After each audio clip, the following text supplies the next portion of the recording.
Hi, everyone. Welcome to another special edition of the Neighborhood Science program at the Los Angeles Public Library.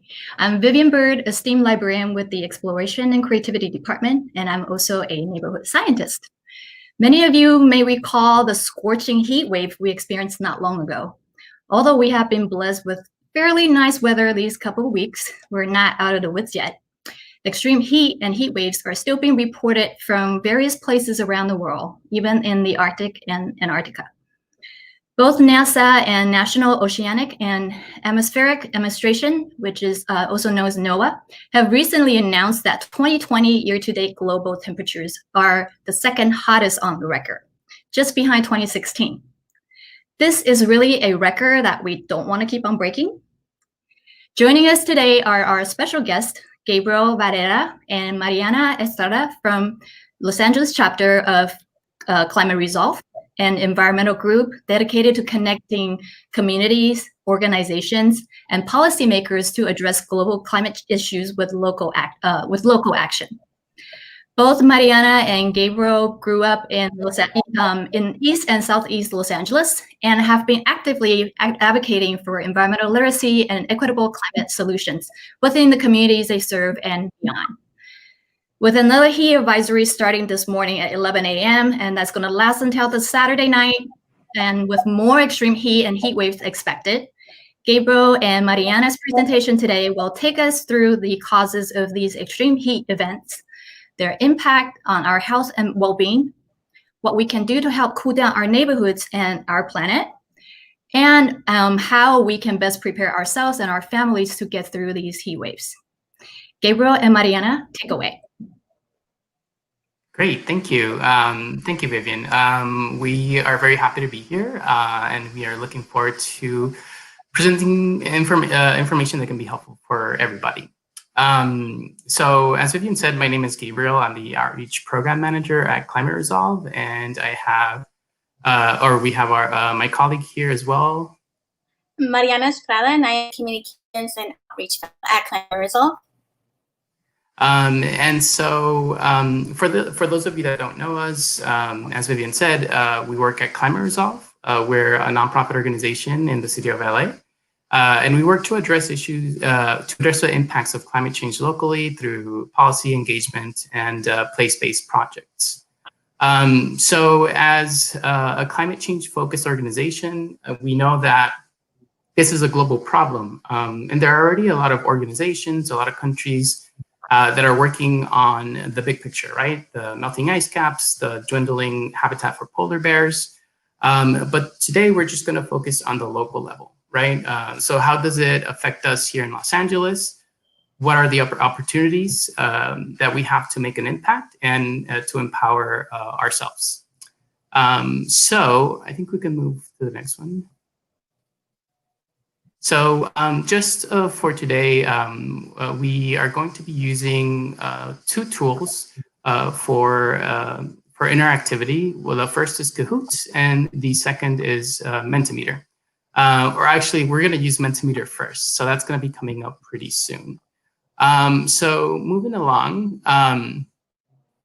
Next slide, please. Yeah, Gabriel, I can take over on the Mentimeter. Go for it. So if you have a cell phone, you can take a picture of the QR code that I will provide in the next slide. But if you don't have a phone, you can use your computer and you type in t.com. and use the code 114047. So just to repeat it, if you have a computer and you would prefer to use that, you can type in menti.com on your browser, and the code would be 114047. And if you have a phone, you can go on your photo app and take a picture of the QR code that I will be providing here, and it will take you there automatically. So I'll give it a few more seconds before I begin the Mentimeter. But if you're already on the Mentimeter website, it's gonna ask you what 3 words come to your mind when you hear about climate change.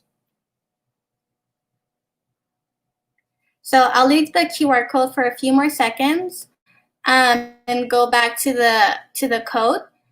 for a few more seconds and then move on to the Mentimeter. Okay, and then, like I said, the code is 114047. So now I'm gonna go to the Mentimeter and present.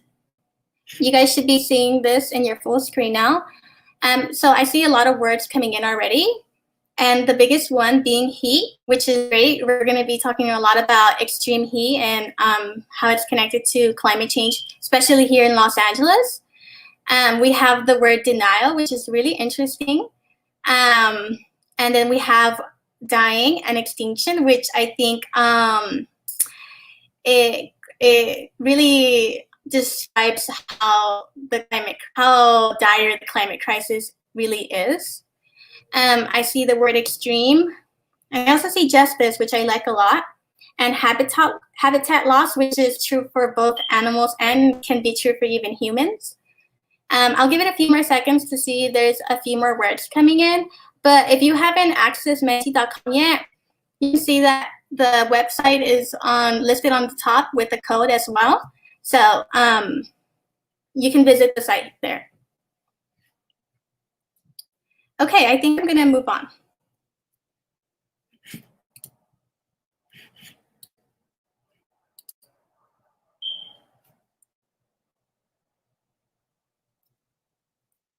So we just saw that a lot of the words that were coming in had to do with extreme heat. So I'm going to be talking about the urban heat island effect. And the way that we build cities and the materials that we use has a big impact on the temperature that we're feeling when we're walking down the street. And I'm also going to be talking about how high temperatures have a big impact on human health. And then I'm going to be talking about what communities can do to prepare for this extreme heat at home. So I'm going to be walking you through this diagram. So as mentioned, the way that we build cities impacts the temperature. For example, here in LA, we see lots of dark roofs and dark pavement that can be up to 50 to 90 degrees hotter than the air temperature. And this is because dark materials and dark pavement tend to absorb and trap heat for longer, similar to how you wouldn't want to wear a dark shirt on a hot day. So that's one of the factors of the urban heat island. And to move to the right side, we also see a lack of green spaces, meaning that we see a lot of less trees and parks in some parts of LA. And as you can see there, only 21% of LA is actually covered in green spaces, which is way below the national average. So these two factors combined create the urban heat island effect. And as you see a little bit below that, what are the risks of extreme heat? And extreme heat has an impact on the city smog. It can impact wildfires, and because it increases city smog, it also affects the air quality, which can cause respiratory illnesses long term. And then I'm going to be talking a little bit more about the heat-related illnesses and what we can do to stay safe. And a little bit later in the presentation, Gabriel will also be talking about the opportunity portion. And he'll describe a little bit more about that. But I'm going to be moving on to talk about heat and health. So when we're talking about extreme heat, those 4 degrees that seem like no big deal can actually be very dangerous for our human health. Even though it doesn't seem like it, extreme heat is actually deadlier than most natural disasters, and that includes flooding, fires, and hurricanes. So that just tells us how dangerous extreme heat actually is. So I'm going to move on to the next slide and talk a little bit about these resources that families can use to stay cool during these extreme heat events. So you see here that a picture of a library and a picture of a child jumping into a swimming pool. Because one way of staying cool if you don't have air conditioning at home is to visit a cooling center near you. So here we've listed a few websites that you can visit. and you type in your zip code and it'll tell you the nearest cooling center near you. And it's important to note that because of COVID-19, these schedules are very different right now, but you can stay updated on when they'll be opening by visiting the website. Okay, so in addition to visiting cooling centers, there are other tips to keep in mind to stay fresh during these extreme heat events. So it's important to wear appropriate clothing, meaning that clothes should fit loosely and should also be a light color. Like we mentioned earlier, you don't really want to be wearing dark colors that are going to attract heat and keep it there for longer. And it's also important to protect yourself against the sun's harmful UV rays. I know that wearing sunscreen is something difficult to do because, I mean, I always forget, but it keeps you safe from the sun, so it's important to do so, especially during the summer. And another tip would be to check up on your friends, family, and neighbors, especially if they're part of that vulnerable group that we mentioned, like the elderly. And just check up on each other and make sure the people in your circles are safe. And if you work outside, don't forget to take frequent breaks and take a moment to hydrate and rest under a shaded area. Okay, so I just talked a little bit about how extreme heat is going to impact human health, but extreme heat is also going to impact our water supply here in Los Angeles. So LA actually imports 88% of water from outside the region, which makes us highly vulnerable if we were to ever lose access to the water supply. So to break it down, 33 comes from the Eastern Sierra, 28 from the California Aqueduct from up north, and then 27 comes from the Colorado River. And in this picture that you see here, this is the Owens Valley at the foot of the Eastern Sierra, which feeds into the aqueduct you see in this slide. If this aqueduct were to be ever disabled, for example, by an earthquake, it would be devastating for many farmers in the Central Valley because we rely on these outside sources. So with climate change, these vulnerabilities only continue to grow. And I'm going to be passing it to Gabriel to talk a little bit about the decreasing snowpack here in California. Yes, thank you so much, Mariana. And something really quick to point out, as Mariana was saying, that an earthquake could disrupt our access to water. I don't know if anybody out there actually saw or felt it, but today in the morning we had, I think it was a 4.5 earthquake, which is pretty significant, right? So we always have to be ready for that possibility and be prepared for the changes that we're seeing. But when it comes to the snowpack is actually a very important source of water. As Mariana mentioned, we have a significant amount of it that comes from the Sierras, and that is sorry, lost my place here. Oh, so we have a significant amount that comes from the Sierra Mountains. And as climate change continues to hit California, it'll become a resource that's a little bit more difficult to count on, right? Unless we're adapting to the changes. So typically during especially wet winters, we may see that the snowpack is coming about average, right? About 100%, like you see there on your screen. Or even sometimes we'll see that it's actually above average. And those are really good years that we've had before in the past. But really the evidence is pointing us towards the continuation of record droughts, as well as short periods of heavy rain and snow. So those averages that we've typically taken for granted and that we've counted on are being pushed to extremes. So the snowpack itself is really important because typically we get that large amount of snow in the winter. And then during spring and early summer, that snow slowly melts and it runs into a handful of key watersheds, which water agencies can then funnel into the aqueduct. But with the decreased snowpack, a lot of water will now come down as rain all at once, instead of a slow and easy runoff like we typically would get.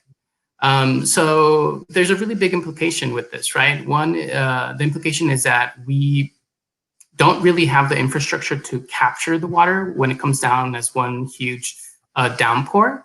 And so we really won't be able to reuse that water or replenish the water table on the ground. So really one of the big challenges that we're seeing is that we're gonna have to build the infrastructure to capture that increased runoff. And one of the ways in which the area is doing it is actually by implementing projects through Measure W. I don't know if anybody out there is familiar with it, but Measure W is a Safe Clean Water Act, and that is actually going to provide us with some money to actually start implementing projects that are going to allow us to capture that water that's now coming down as heavy rain instead of snow. So let's move on to the next slide here. Having already spoken about the dangers and the impact of heat, how can we fight back against it in LA, right? What are the options that we have to help cool down and protect communities against the heat? Well, one of them is cool roofs. I don't know how many folks are familiar with cool roofs, but this actually would be a very effective solution because it is estimated that about 20% of the impervious surfaces in LA are roofs, and another 40% of those surfaces are made of asphalt, which provides us with an even bigger opportunity for cooling down the community, right? And that could be done with another product that's called cool pavement. But we'll get to that in one or two more slides. But can you really imagine how much heat comes, how much heat is accumulated when 60% of the city is actually made from dark material? That's a lot. That's a lot of heat and a lot of surface that actually is contributing to the excessive heat. But it also really gives us a really good opportunity to implement strategies to cool down our neighborhoods, the city, and really help protect our families, right?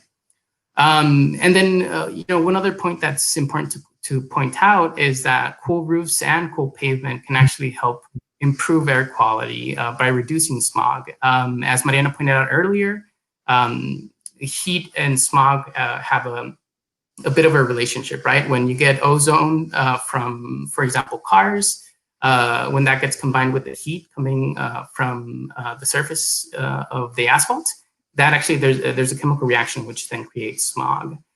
So if we really do our best to cool down our communities through implementing cool roofs, cool streets, and even planting more trees, then that'll help fight against smog. Okay, so moving on to the next one. So one example of the accomplishments that we've had is that we were able to update the City of LA's building code, and we turned an optional component into a mandatory requirement. So essentially, for any new roofs or any retrofits on houses within the City of LA, it is now actually required that communities and homeowners are actually implementing cool roofs. So what that means is that eventually, as roofs start getting replaced, we're going to get a lot more protection against the heat, right? So little by little, we're inching towards a more resilient LA and communities that are able to be a little bit more safe from the heat. So next slide. So you may be asking, why are cool roofs effective? Well, cool roofs essentially reflect the sun's energy instead of absorbing it, right? And as you can see in the figure here, it reflects up to 80% of the sun's energy, right? As opposed to a typical roof, which might only reflect 20%. So the shingles contain actual tiny beads that reflect the rays up into the atmosphere instead of absorbing them, right? And as a result, the homeowner and the family or individual living under that roof can save between 10 and 20% on their bill. And the reason for this is that since the building itself is not getting as hot anymore, then folks don't really need to use their ACs or turn on their fans as often as they would otherwise. So the key point here, or a few key points here, is that cool roofs, one, will reduce the urban heat island effect. They'll protect community health because community will be less exposed to the extreme heat. And it's also going to save communities a little bit of money on their bill, right? And especially right now in times where COVID is making it really difficult for certain communities, saving a little bit on your bill can go a long way as well. So next slide. So I'm sure you remember I mentioned cool streets. So for us, we've been involved in developing some of the pilot projects around cool streets. About a year or two ago, we did have a few pilots with the Bureau of Street Services, which now I believe is called Streets LA, where we went across all 15 council districts. And for each district, we covered one patch of road with the cool pavements. So if you do live in the city of LA, there should be at least one cool street that's somewhere near you. And if you are interested in the location of these cool streets, you can always reach out to us after the presentation, and we can let you know where they are exactly. But those are already there around the city, and I believe the city is going to start implementing them a little bit more. But cool pavement isn't just white paint, right? It's a coating that's actually built to last, and it's using a mineral called gypsum. And gypsum itself is pretty common. It's found in stuff like chalk. So using this material, we've actually seen that the temperature can actually drop by 20 degrees or so at ground level. So really that would make the neighborhoods a lot cooler, a lot more livable. Which is exactly what we want, right? We want folks around the community to really kind of be able to enjoy their neighborhoods. So those are some of the cool resources and strategies to really cool down our neighborhoods, cool down and protect those around us. So we're gonna switch gears right now, and we're gonna actually go into our Kahoot activity, which Mariana is going to lead. So Mariana, take it over there. Yes. So in order to access Kahoot, you can go to kahoot.it, and that will automatically take you to somewhere that's going to be asking for a code, which I'll be providing in a few seconds. Or if you want to use your smartphone, you could either use the Kahoot app and then also use the code that I'll be providing, or again, use kahoot.it. So I'm going to be moving on to Kahoot, and it will be generating the code for me in a few seconds. But like I said, it is kahoot.it. I don't know, Gabriel, if you want to type it into the chat, if that's more helpful. But I'll be generating the code in a few seconds.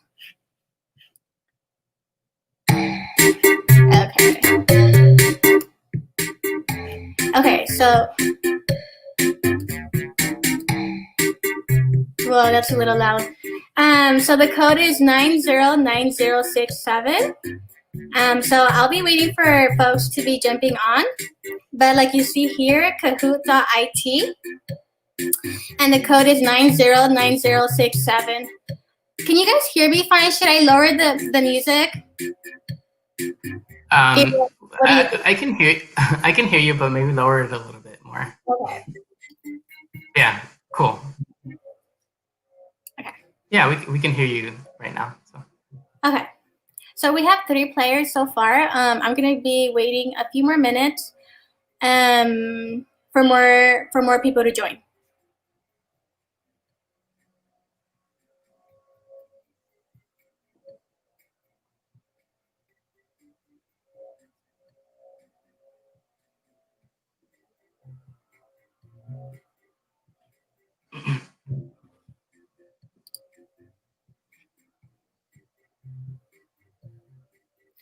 Okay, I'm gonna get started.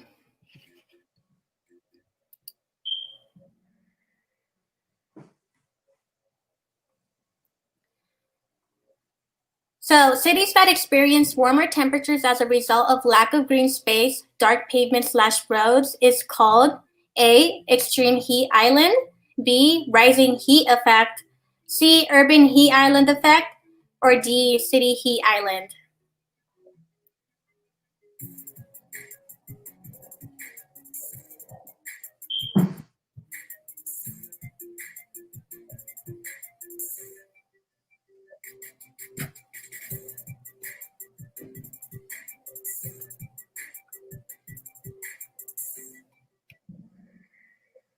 Cool.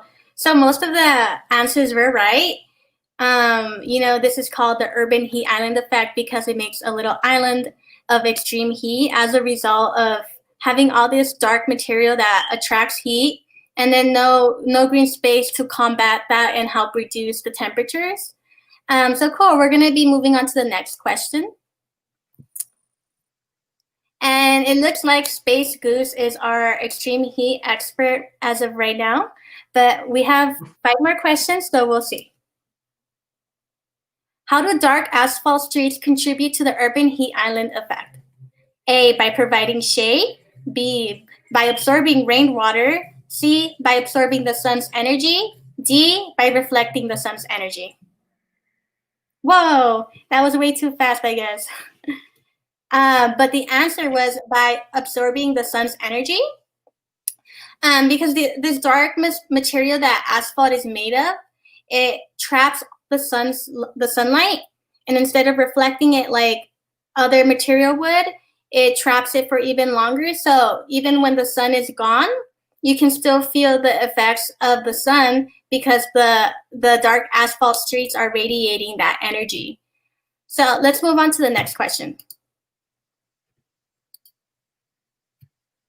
Who is vulnerable to extreme heat? A, all of the above. B, service workers. C, young children. And D, the elderly.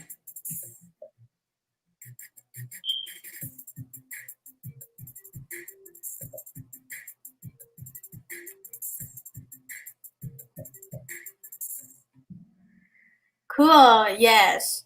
So it is all of the above. Even though extreme heat can be dangerous to anyone, people in these vulnerable groups are a little bit more susceptible to extreme heat illnesses.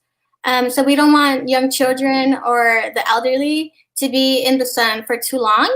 And like I mentioned earlier, if you work outside, it's important to take frequent breaks because the effects of the sun can be extremely dangerous. So we're going to move on to the next question, but first, let's see who is on top. Okay, Funny Panda is leading as the extreme heat expert. So let's move on. What is the name of the street coating that combats the urban heat island effect? A, fresh streets. B, shaded streets. C, cold streets. Or D, cool streets. This little song is suspenseful. Yes, it's like the Jeopardy almost. Right.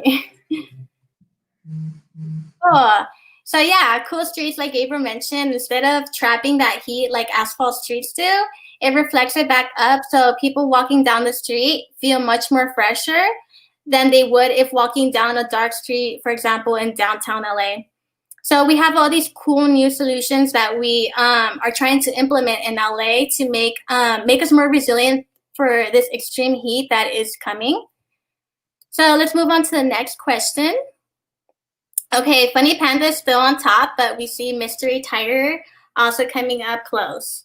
So the 5th question. What can you do to stay healthy during extreme heat events? A, drink water. B, all of the above. C, stay connected. And D, visit a cooling center. So we have 3 answers in already.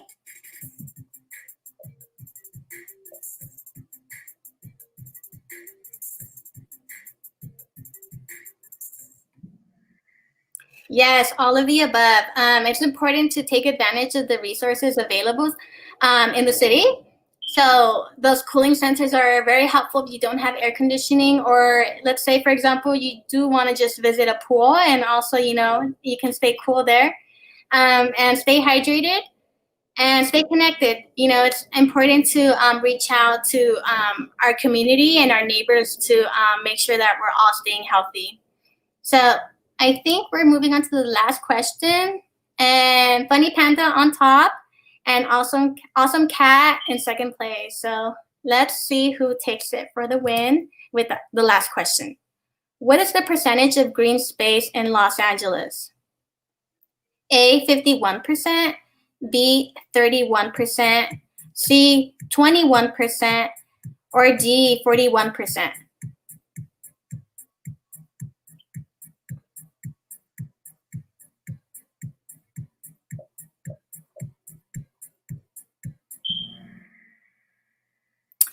Yeah, so the right answer is 21%, which is pretty sad because, like I mentioned, Los Angeles is way below the national average. It would have been great if we have even 31%, or it would be great to be at 51% green spaces in LA.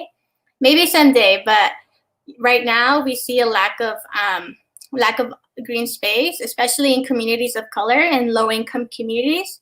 That's why it's especially important to start implementing more green spaces, more trees, more parks in these communities, because these communities also tend to be hit the hardest with extreme heat. So let's see who is our extreme heat winners. Okay, third place, Space Goose. Second place is Awesome Cat. Cool, and first place is Funny Panda. I love these nicknames, by the way. Yeah.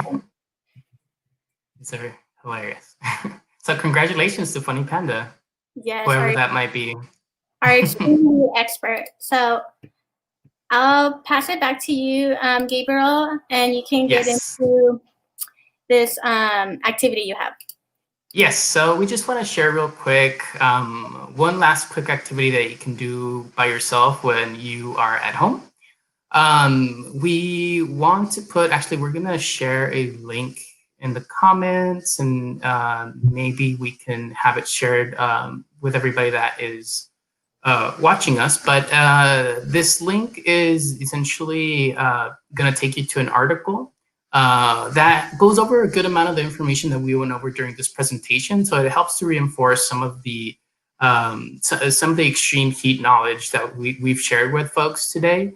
But we really want to point you to the activity that comes right at the end of that article, which is essentially to how to find your home's hotspots, right? So we think this is a cool little activity that most folks can do to really see and contextualize how extreme heat is actually affecting them at home, right? Because this is kind of what we want to talk about, right? And if we are kind of more aware of how hot our homes are getting, then I think it makes it a little bit easier to figure out, well, you know, how can we really improve the situation where we live? So that's going to be a really cool activity. I encourage everybody that's watching this to check it out. And if you have any friends, family that you think would enjoy it, please do share it with them. It's a great way to really kind of visualize how climate change is actually affecting us right now, right? Because this is not just in the future, this is something that we're going through at the moment. And then just having said that, we do want to share just a few more resources that are actually going to help with really lowering our impact in terms of carbon footprint, but also helping us with our strategies to cool down. So I'm going to share 3 quick links in the chat as well. So if those can be shared with folks, that would be great. There's one link for the efficient product marketplace that comes from LADWP. And that actually just takes you to a webpage where you can shop for energy efficient appliances and compare. And so it allows you to kind of have appliances at home that are going to help lower your footprint, but also are going to save you money in the long run on your bill. And then we have a link for city plants. I don't know if folks are aware of this organization, but within the City of LA, they actually give away free trees. So they give up to 7 free trees to anybody within the City of LA. And this is important because the tree canopy and planting more trees would actually help us cool down LA by a lot. And I do believe that's part of the plan for the city to really increase the tree canopy. So this is a free resource that you can implement. I believe it's still active, even though we're going through the COVID crisis. But they'll deliver those trees to you, and then they'll help you find out where to plant them so that it helps you cool down your home as much as possible. And then just the last link is an energy audit link, which would help you visualize the energy use of your home, right? So if you're aware of the energy that you're using at home, then you can find little things here and there that you can do to actually tweak your energy usage, lower your carbon footprint, and, you know, like also save a little bit of money, because as we said, we're all going through tough times right now with COVID, and the more that we can save, the better. So then we can use, you know, whatever money we save for any other necessities that we might have.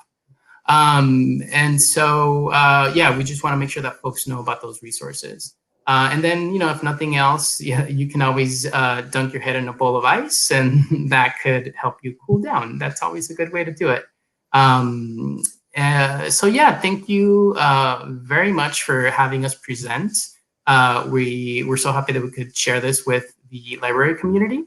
And if you do have any questions or want to continue the conversation, Mariana's and my email are up on the screen right now. Feel free to jot them down and reach out to us to talk about anything that we talked about in this presentation, but also if there's anything else that you wish to just chat about in terms of climate change, feel free to reach out to us.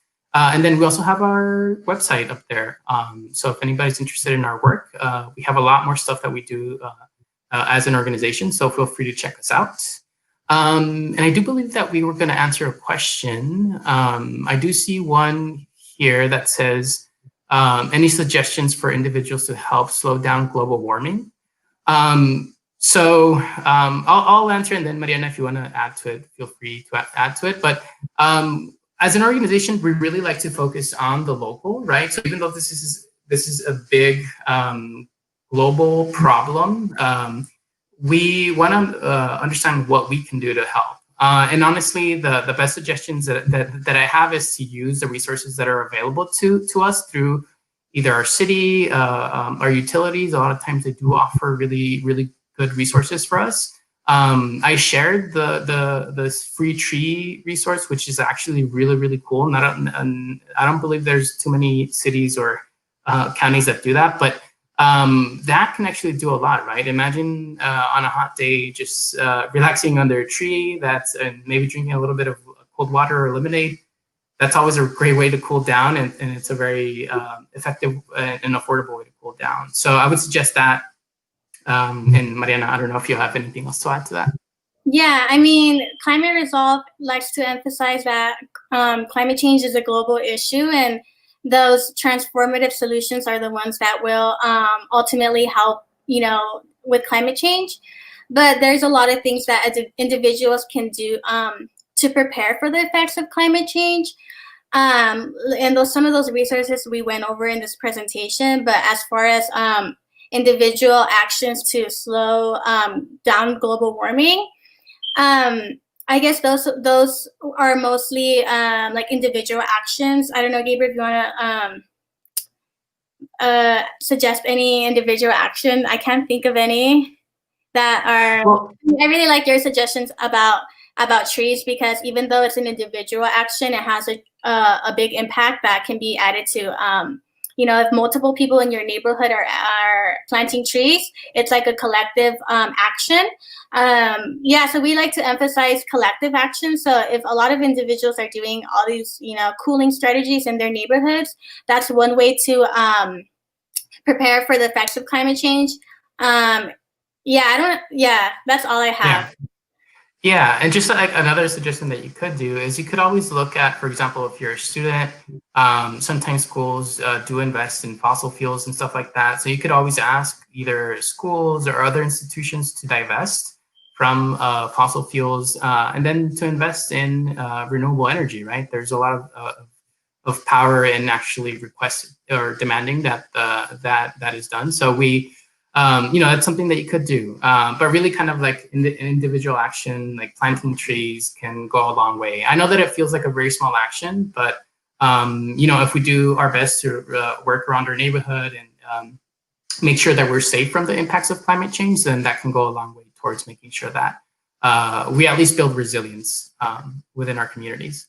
Yeah, and trees are a cool solution because not only do they help reduce climate change because they absorb CO2, but they also help mitigate right then and there because it's going to provide you with shade and cleaner air. So it's a multi-beneficial solution. So yeah.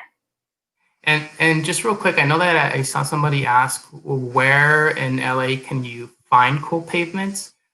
So each council district has at least one street. Off the top of my head, I can't recall each street, but what we do have is that we have a map where we can show which streets in each council district have the cool pavement, and it even has, I believe, the street name and kind of the address where you can find it. So I think what we'll do is that we'll share that with Vivian and folks at the library, so that maybe can be put up on the Facebook page or something like that if folks are interested in finding the cool street on in their neighborhood. So I think that'll do it for us here. All right. Thank you so much, Gabriel and Mariana, for sharing with us these really, really useful and insightful information. And if you missed the beginning of this recording, we are this program, we're actually recording it, so you will be able to go back and view it either through our Facebook or our YouTube. And please make sure to definitely check it out, the ways to try to get more trees planted. And these are free trees that the city is giving out. So please take advantage of that and plant as many trees as we can so we have more greens. That's more than 21% for the city of LA. Okay, yes. Thank you so much, Gabriel and Mariana. Thanks for having us. And now I do have a hands-on activity for you all that I think it can be something that you can do to help solve the global warming crisis that we have. And to do that is I would like to invite you to join me in becoming a neighborhood scientist and participating in a citizen science project called I See Change. It's I see, with your eyes, change. That will help researchers and scientists better understand the impact of climate change in your community. Don't worry, you don't need to be an A student in your math or science class, and you don't need to have a science degree. All you need is curiosity about the world around you and pay more attention to your neighborhood, and definitely have either a mobile device or your desktop computer with internet. Now, how do you start? You can either start by visiting the project's website, iseechange.org, or you can download I See Change project app to your mobile device and set up an account. After you go through the step to set up your account, you can start contributing to this research project by observing the change in weather and climate in your neighborhood and share your observations with the scientific communities. You can do this by taking a photo of your observation, within your neighborhood or even your backyard, or just do a little bit of journaling to describe how the change you observe affects you or your neighborhood. Now, if you're a high school student, I have really good news for you. With more and more colleges and universities ditching ACT and SAT as part of the admission process, your consistent and continuous participation or volunteering in these real scientific research through Citizen Science Project can really add values to your college applications. So that means you would want to have a way to track the project that you participated and also the number of observations you have shared. So if that's what you're planning to do, I would highly recommend you register an account with scistarter.org. And we're going to show you the page right now. And then you can join the citizen science project such as I See Change or any other 6,000 or more citizen science project you can find on scistarter.org. And when you have your account, it will have a feature to do just that. Keep track of the citizen science project that you contributed and also the number of observations you have made. And that you can find under the dashboard page of your account.